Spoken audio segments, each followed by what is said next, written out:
Asahan pa ang mas mababang presyo ng bigas. Ito'y kasunod ng plano ng Agriculture Department na babaan ang maximum SRP sa imported rice. Samantala, puspusan na rin ang paghahanda ng National Food Authority para sa panahon ng anihan. May balitang pambansa si Vel Custodio ng PTV. Nasa 70 LGUs na ang nagpaabot ng kanilang interes para bumili ng NFA rice sa halagang 33 pesos kada kilo. Ito ay para mabawasan na ang NFA rice stock sa mga bodega at malagyan ng mga bagong ani. Nakikipag-ugnayan na rin ang NFA sa mga LGU at pribadong sektor para sa temporary warehouse.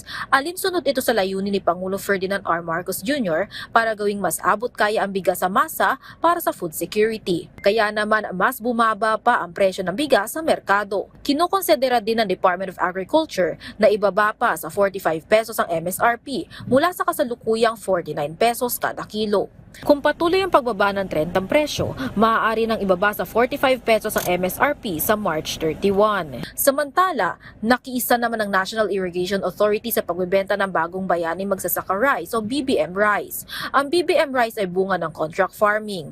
Ayon sa NIA, layon pa nilang palawigin ang naaabot na naturang programa para maging available rin ito sa mga palengke. Sa kagustuhan po ng ating Pangulo na i-expand pa ito,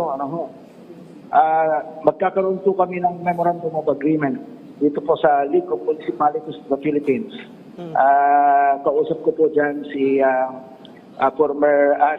Mayor Bernos, yung ating LMP President. Yes.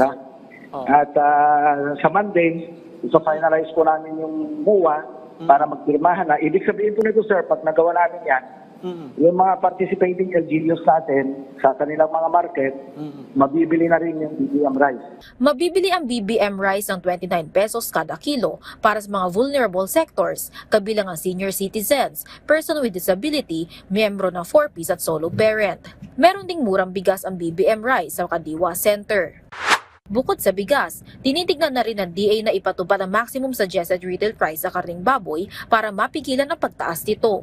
Ayon sa kalihim ng DA na si Francisco Tiu Laurel Jr., matapos ang magiging konsultasyon nila sa industriya, posibleng mailabas na at maipatupad ang final MSRP sa karning baboy sa 10 ng Marso. Mula sa People's Television Network, Vel Custodio, Balitang Pambansa.